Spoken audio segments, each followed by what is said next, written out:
c'était assez facile entre guillemets d'aller lever des fonds, mais je me rendais compte que les projets sur lesquels je travaillais n'avaient pas forcément d'écho. Par exemple, si je caricature un petit peu, financer des startups qui allaient vous permettre d'avoir votre burger en 15 minutes au lieu de l'avoir en 30 minutes. Et je me suis dit voilà, avec la puissance que peut représenter le champ des possibles que peut ouvrir le financement de start-up, j'ai voulu donner un peu de sens à ma carrière et aller en Afrique pour mettre la technologie et l'innovation au service de l'amélioration du niveau de vie de populations qui en avaient besoin.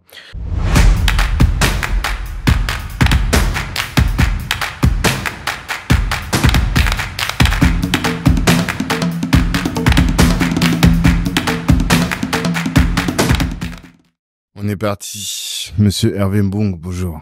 Bonjour. Ça va? Ça va très bien et toi? Bon, très bien. Je suis content de te recevoir pour Kalimandjaro, l'édition Cash Black. Donc, on est sur le format qui a vocation à parler d'investissement et à donner à notre communauté les clés pour investir ou pour aller récupérer des financements. Et toi, tu es un acteur du financement. Est-ce que tu peux nous expliquer un peu ce que tu fais? Ok, bon bah tout ça, je vais commencer déjà par me présenter. Donc Hervé Mbongu, passionné d'entrepreneuriat, passionné par ces entrepreneurs qui se saisissent de la technologie pour innover et transformer les usages. Donc transformer notre accès à l'éducation, à la santé, à l'alimentation. Et donc en fait cette passion, elle m'a amené très vite en début de carrière à aller travailler en start-up, donc une start-up qui faisait de la prise de rendez-vous en ligne pour les praticiens de santé, concurrent de Doctolib à l'époque où Doctolib était encore attaquable, concurrençable. C'est ça, exactement. Donc une aventure entrepreneuriale palpitante et mon rôle dans cette start-up était un rôle de bras droit. Et l'idée c'était d'aller structurer l'accélération commerciale et donc d'aller élaborer une stratégie commerciale B2B, donc élaborer la stratégie commerciale, aller définir le sales process, aller sélectionner les outils qui allaient permettre de travailler ce sales process, et puis travailler également sur l'organisation, donc recrutement et formation des commerciaux, et puis production des indicateurs de performance pour piloter l'activité. Donc ça a été ma première expérience, une expérience riche et stimulante. Suite à cette expérience, j'ai voulu passer un peu de l'autre côté du manche et donc passer du côté de l'investissement. Et là, j'ai travaillé dans une entreprise qui avait pour but d'accompagner les entrepreneurs dans leur processus de levée de fonds, donc levée de fonds en seed série A. Et notre objectif, c'était de mettre les meilleurs investisseurs au capital des meilleures startups. Et donc, comment est-ce qu'on travaillait?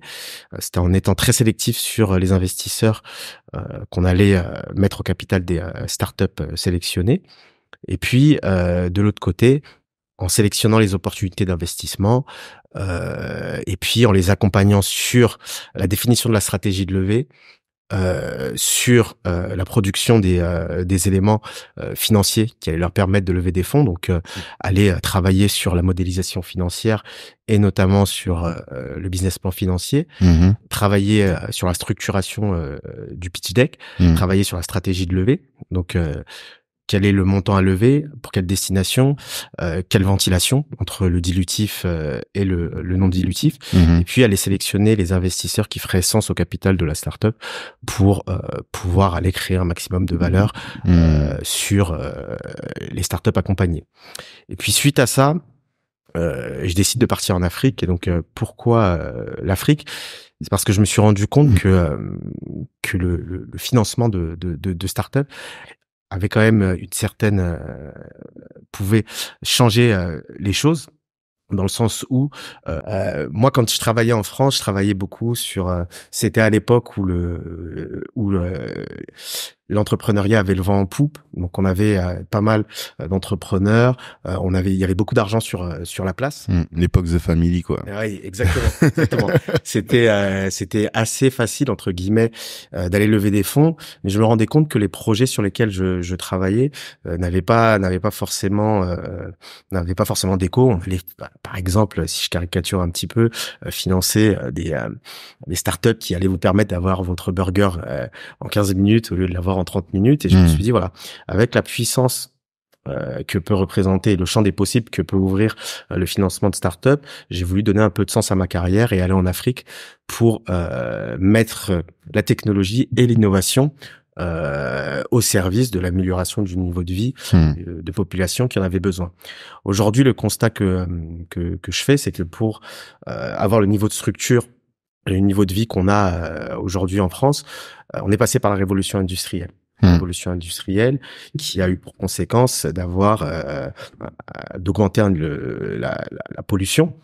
Et aujourd'hui, avec toutes les considérations environnementales qu'on va avoir, si l'Afrique veut tendre vers ce niveau de développement, elle doit prendre cette composante en considération pour aller chercher sa croissance. Et, selon moi, la technologie, ça peut être un moyen de contourner cette problématique et de donner accès à la santé sans forcément construire l'hôpital, de donner accès à l'éducation sans forcément construire des écoles.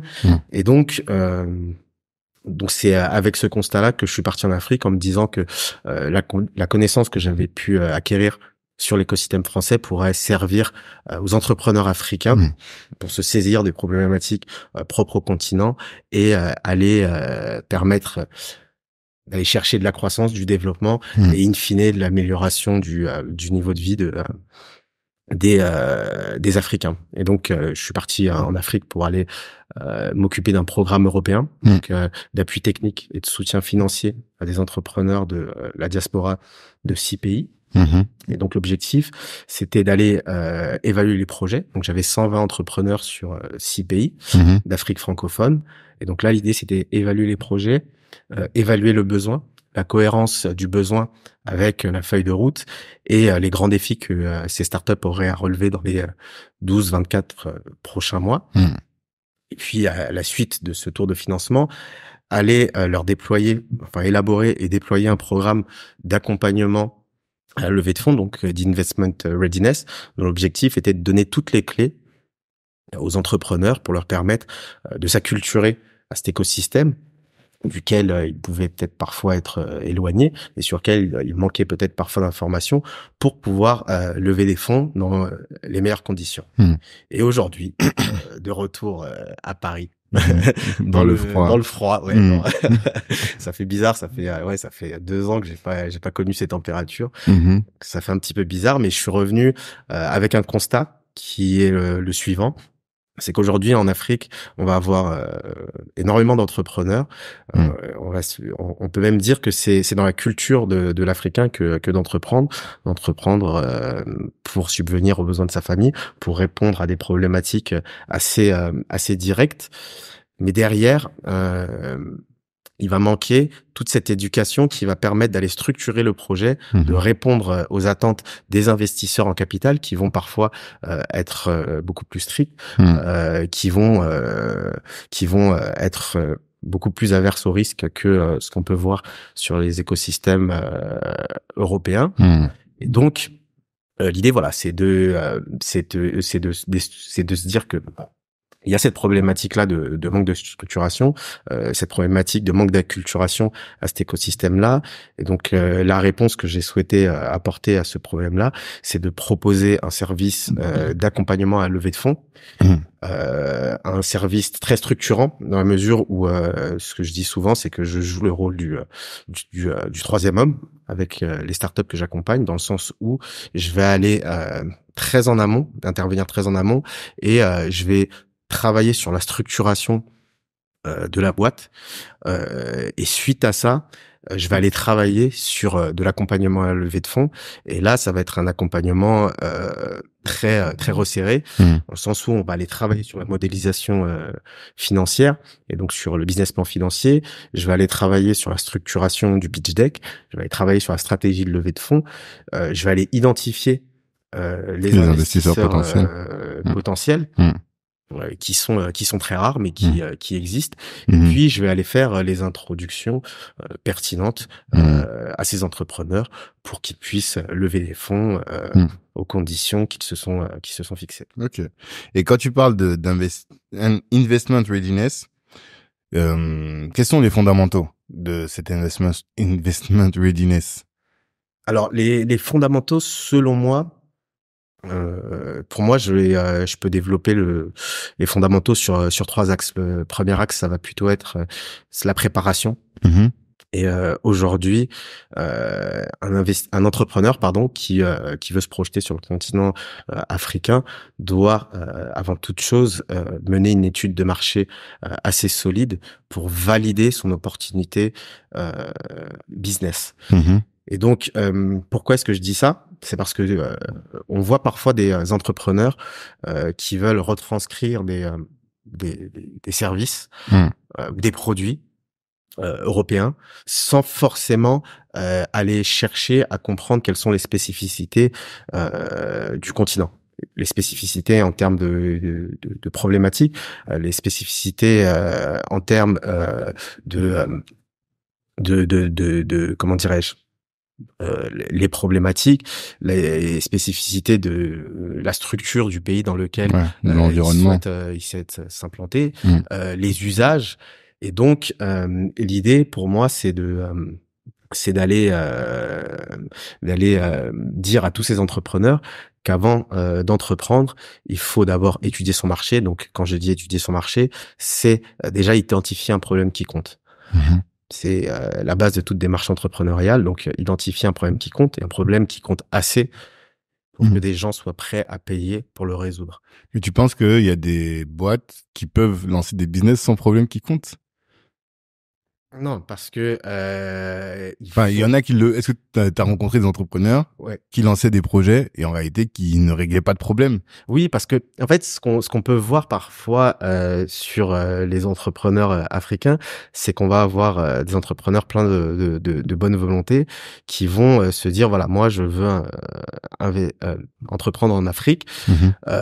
Et donc, l'idée pour moi, c'est de mettre en avant les savoir-faire et la culture de mon pays, sans Mhm. forcément aller chercher à savoir si il va y avoir un vrai besoin, s'il va y avoir des clients, Mhm. et si cette idée bienveillante par ailleurs, va pouvoir se transformer En en business. opportunité Ouais, ouais. business, en opportunité Mhm. viable qui va permettre de pouvoir créer de la richesse et in fine créer Mhm. de la valeur.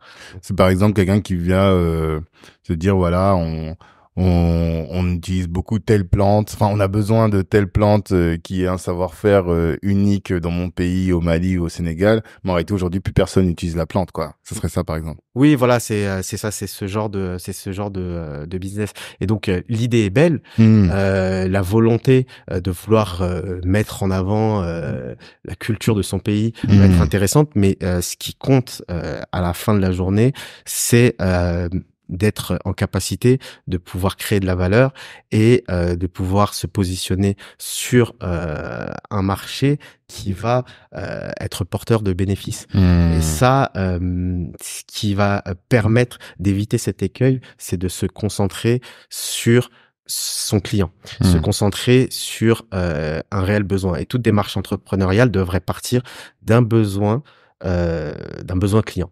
Et Mhm. donc, c'est la raison pour laquelle moi j'insiste vraiment sur cette étape de l'étude de marché qui va être cruciale. Et Mhm. donc, je me répète encore une fois parce que c'est très important, mais c'est identifier un problème qui compte assez pour qu'une catégorie de population soit prête à payer pour résoudre ce problème. Mhm. Et que que le nombre de personnes prêtes à payer pour résoudre ce problème soit assez important pour que le marché soit assez intéressant pour faire prospérer Une entreprise une quoi. entreprise, donc Mhm. son produit ou son service. Et toi donc t'accompagnes aussi sur l'étude de marché. Tu fais C'est des ça. études de marché toi aussi? C'est ça. Moi, comme je dis, moi, je suis assez en amont. Généralement, ce que je préfère, c'est des entreprises qui ont déjà identifié une problématique qui compte, Mhm. qui derrière ont déjà pensé un produit ou un service pour adresser cette problématique Mhm. avec une proposition de valeur qui va répondre aux attentes de la cible touchée par ce problème-là. Et Mhm. puis derrière, moi, ce que je fais, c'est que je vais être capable de leur permettre d'affiner cette proposition de valeur Mhm. et puis de les mettre dans une logique de test and learn Mhm. et de leur faire comprendre que la réussite passera par ce lien filière qu'on va avoir avec ce client qui va Mhm. nous permettre de définir la roadmap de notre produit. Ok. Donc, tu as dit investissement de readiness dans un premier temps, c'est la préparation. Et dans cette étape de préparation, tu parles d'études de marché, de faire attention aux spécificités et aux usages. Deuxième point, outre la préparation, tu avais dit tu voyais un deuxième point. Oui. Deuxième point, être prêt, donc c'est-à-dire avoir une étude de marché qui permet de comprendre un peu où est-ce qu'on met les pieds, d'adapter son offre de service aux réalités du Local. continent. On sait bien que on est sur un continent, et là je vais parler de l'Afrique francophone que je connais bien, sur lequel on va avoir pas mal d'informels, on va avoir un accès à Internet par exemple qui va être limité. Donc ça, ce sont des éléments à prendre en compte quand on veut élaborer une stratégie de go-to-market et qu'on veut aller mettre en place une stratégie de communication, comprendre que la France n'est pas l'Afrique, tout le monde n'est pas forcément connecté, il y a peut-être des moyens différents d'aller toucher la population visée, et ça va être très important si on veut que notre produit rencontre son marché. Ce qui va être important également dans cette partie préparation, ça va être tout ce qui a trait au soft landing, donc c'est-à-dire tous les éléments qui vont permettre d'aller se projeter sur le pays de destination de la meilleure des façons. Et donc là, il faut aller s'acculturer à la culture du pays, aux usages. Donc, il faut aller se concentrer sur toute la partie légale. Comment est-ce qu'on recrute? Comment est-ce qu'on contractualise? Comment est-ce qu'on noue des partenariats qui nous permettraient d'aller trouver des relais de croissance?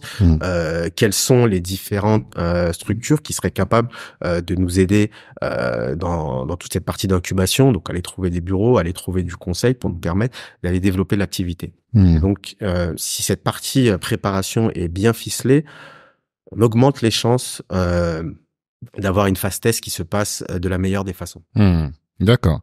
Mais tu avais dit deux axes. Tu avais dit d'abord la préparation. Après, la deuxième, c'est quoi? Ça va être préparer sa stratégie de go-to-market. Ah, c'est ça dont tu parlais, go-to-market. Donc aujourd'hui, quand on développe un projet, on va d'abord, comme je disais, aller faire son étude de marché, donc identifier une problématique, développer une offre de produit ou de service qui répond à cette problématique et qui correspond aux attentes de notre cible. Et derrière, en fait, ce qu'il va falloir aller travailler, c'est toute cette partie go-to-market. Donc, comment aller amener son service vers son client. Donc, ça va être toute la partie communication, la partie acquisition client, si on est sur du B2C, ou la partie prospection commerciale, si on est sur du B2B. Quand on est une start-up en phase d'amorçage, on va être à un stade de maturité où nos ressources sont limitées, donc que ce soit des ressources financières, des ressources matérielles, immatérielles ou ressources humaines limitées. Donc ce qui va être crucial, c'est d'avoir un plan qui permet de savoir qu'est-ce qu'on veut tester, auprès de qui on veut le tester et comment est-ce qu'on veut le tester. Je m'explique.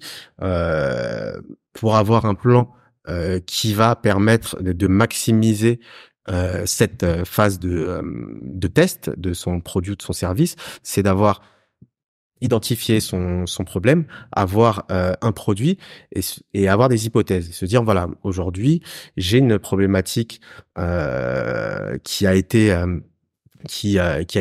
ciblée.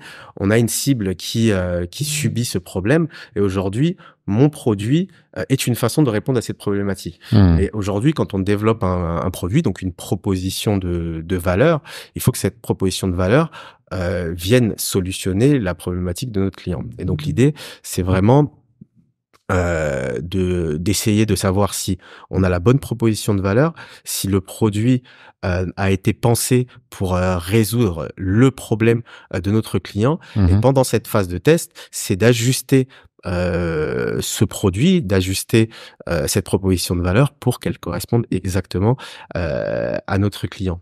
On va également devoir tester le business model, donc émettre des hypothèses. Donc comment est-ce que la société se rémunère? Est-ce que ça va être des abonnements? Ça va être des abonnements mensuels, annuels? Est-ce que ça va être du one shot? Ça va être du paiement à l'utilisation? Et en fait, toute cette phase de go-to-market, ça va être une phase exploratoire qui va permettre, d'une part, de définir le produit, de définir la façon dont on amène ce produit vers ses clients, donc la façon dont on communique sur notre entreprise et la façon dont on communique sur le produit, à quel prix on le vend, où est-ce qu'on le vend.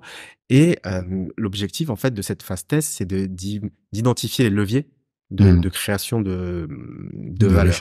Et donc ce travail doit être fait, doit être structuré pour permettre à l'entreprise de grandir sainement. Et tu disais tout à l'heure en off que tu avais constaté que il y avait parfois un manque d'exigence de nos entrepreneurs parce qu'ils ne comprenaient pas la réalité entrepreneuriale. Est-ce que tu peux développer ça? Ouais. En fait, je disais ça parce que je pense que aujourd'hui, l'écosystème entrepreneurial africain, il est encore à un stade embryonnaire. Et moi, ce que j'entends par écosystème, c'est à la fois de la structure. Donc, quand je parle de structure, je vais parler de financement, je vais parler de structure d'accompagnement. Il va y avoir la partie éducation qui va permettre de produire des ingénieurs qui vont venir développer les produits et les services qui vont répondre à la demande des clients. Et puis, il va y avoir aussi cet esprit de rébellion, parce que un entrepreneur, c'est quelqu'un qui questionne le statu quo et qui ne prend pas les choses telles qu'elles sont, mais qui veut aller révolutionner, comme je disais tout à l'heure, la façon d'avoir accès à la santé ou à l'éducation. Et ça, c'est un état d'esprit qui est indispensable pour pouvoir entreprendre.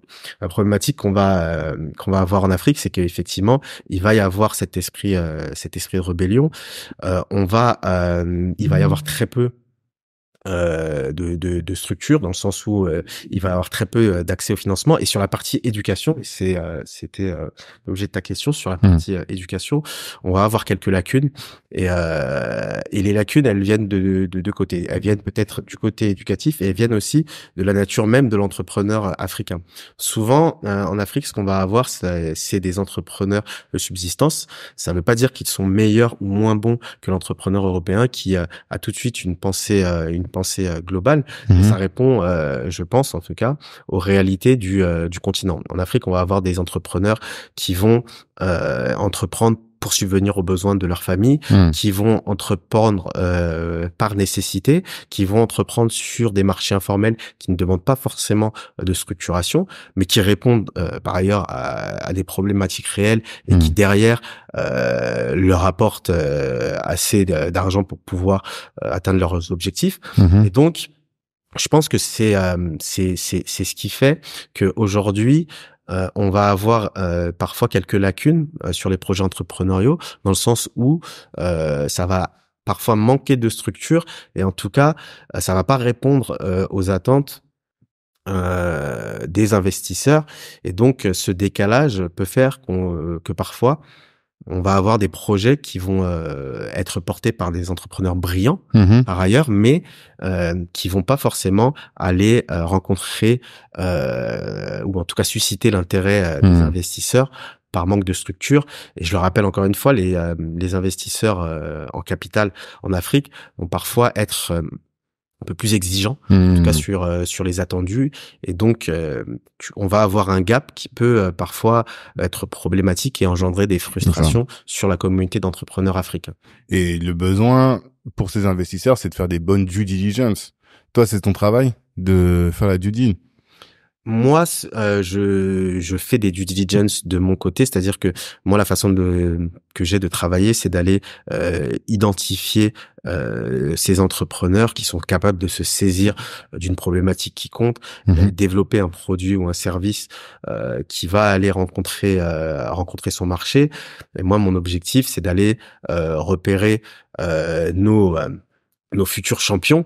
Et Mhm. donc, oui, je vais mener mes due diligence donc sur l'existence d'un vrai problème, Mhm. sur la pertinence de la proposition de valeur, la pertinence de la technologie utilisée. Mhm. Je vais aller regarder toute cette partie go to market. Mhm. Est-ce que est-ce que cette stratégie de go to market fait sens? Est-ce qu'elle permettra à l'entrepreneur d'aller trouver son client et d'aller administrer son produit ou son service les meilleures des manières. Et puis, je vais aller regarder également la roadmap. Donc, est-ce que l'entrepreneur a assez de prise de hauteur pour aller anticiper Mhm. les grands défis qu'il aura à relever dans les 12-24 mois. Et Mhm. puis, suite à ça, je vais aller regarder comment est-ce qu'il traduit ça d'un point de vue financier. Et donc là, je vais aller m'appesantir sur la partie business plan financier et donc la modélisation de son activité Mhm.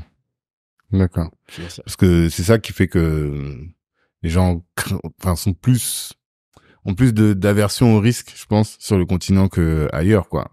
C'est ce manque-là. À chaque fois que je suis dans les conférences, les gens disent, oui, mais les due deals, on a du mal à faire une bonne due deal et à avoir confiance dans le fondateur aussi. Ça, parce que là, tu as beaucoup parlé du projet, mais comment est-ce que tu fais pour t'assurer de la fiabilité du fondateur? C'est Ouais. plus comment il met en œuvre les choses. Bah, en fait, la question est intéressante dans le sens où ce qu'il faut savoir, c'est que l'investisseur investit sur les hommes, avant tout Exactement. sur les hommes et les femmes, Mhm. et donc sur leur capacité à se saisir d'une problématique qui compte. Mhm. Et donc, ce qui va compter, ce qui va primer, c'est la confiance que cet entrepreneur pourra dégager. Mhm. Et la confiance, ça passe par la posture. Mhm. La confiance, elle passe également par le travail qui va être accompli, dans le sens où on aura beaucoup plus confiance en un entrepreneur qui a vraiment étudié son marché et sa cible et qui Mhm. développe un produit ou un service à partir du besoin client, Mhm. qu'un entrepreneur qui a été dans sa chambre pendant 3-4 ans et qui nous dit qu'il a des idées du siècle. Donc déjà, ça va être des marqueurs qui vont permettre déjà d'orienter la prise de décision de l'entrepreneur et puis de l'investisseur, pardon. Ouais. Et ce que l'investisseur va regarder, c'est aussi le réalisme. Est-ce que l'entrepreneur est à la fois ambitieux mais raisonné? Et comment est-ce qu'il va construire sa roadmap pour atteindre la part de marché qu'il souhaite atteindre avec son produit ou son service. Et puis, ce qu'on va regarder, ça va être comment est-ce qu'il modélise et comment est-ce que derrière il établit les projections financières. Et puis, dans les due diligence, on va aussi aller regarder le pipe commercial. On va aller regarder des métriques tangibles, des métriques objectives qui permettent d'évaluer avec certitude l'avancée de l'entrepreneur et ce qui va primer sur cette phase d'analyse, ça va être la transparence de l'entrepreneur. Donc ça va être la qualité de l'information, de la connaissance de son marché, la courbe d'apprentissage. Et l'attraction que l'entrepreneur aura su aller chercher sur son marché, et puis derrière ça va être sa capacité de prospective, la capacité à pouvoir se projeter et à pouvoir verbaliser ou en tout cas à pouvoir chiffrer cette projection de façon juste et cohérente. Ok, très bien. Si tu avais, pour terminer, un seul conseil à donner à tous nos entrepreneurs qui veulent entreprendre en Afrique pour avoir un atterrissage en douceur, ce serait quoi? Atterrissage en douceur, ce serait de connaître leur sujet. C'est, je le répéterai jamais assez, c'est connaître votre client. Connaître votre client, ça veut dire aller lui parler. Quand moi je parle d'études de marché, il y a effectivement cette partie d'études qui consiste à aller lire des études pour aller capter les tendances, les tendances de fond. Mais connaître son marché, c'est aller parler avec son client, comprendre quel est son problème, pourquoi est-ce que ce problème lui pèse. Pourquoi est-ce qu'il est prêt à payer? Quelles solutions il utilise aujourd'hui pour résoudre ce problème? Pourquoi est-ce que ces solutions sont sous-optimales? quel serait le produit ou le service idéal. Une fois qu'on a cette connaissance client et qu'on a défini une cible précise, on aura beaucoup plus de chances d'aller développer le produit ou le service qui va être adapté à ce client. Ok. Hervé, bonjour. Pardon, je dis bonjour. Hervé, merci. Merci pour ton temps. On peut te retrouver sur LinkedIn, j'imagine. Ouais, on peut me retrouver sur LinkedIn. Alors ma structure s'appelle Hustle Venture. On peut me retrouver sur LinkedIn. Vous pouvez me solliciter en m'envoyant un message. Okay. Je suis assez réactif. Donc si vous avez des questions parce que vous souhaitez vous lancer, si vous êtes déjà lancé, que vous souhaitez savoir un peu en détail comment est-ce que je travaille et comment est-ce que je pourrais créer de la valeur en vous accompagnant sur votre aventure entrepreneuriale, si vous êtes en levée de fonds et que vous avez des besoins précis, vous pouvez me contacter et je me ferai un plaisir d'échanger avec. Ok. Tes pays de prédilection, c'est quoi? T'as dit tout à l'heure, t'as parlé de 6 pays, mais au final, là, quels sont les pays sur lesquels t'as une expérience particulière? Moi, les pays sur lesquels je travaille en ce moment, ça va être des pays d'Afrique francophone et notamment le Sénégal et la Côte d'Ivoire. Donc le Sénégal où j'ai vécu pendant 6 mois et puis la Côte d'Ivoire parce que ce sont des marchés connexes et on voit beaucoup d'investisseurs qui investissent sur la zone. Et j'accompagne d'ailleurs actuellement une start-up ivoirienne sur une levée de fonds en seed. Donc ce sont les 2 pays sur lesquels je vais avoir des attaches assez importantes qui me permettront d'aller satisfaire vos besoins si vous cherchez à lever des fonds sur le continent. Ok, merci. Merci à toi. Je t'en prie.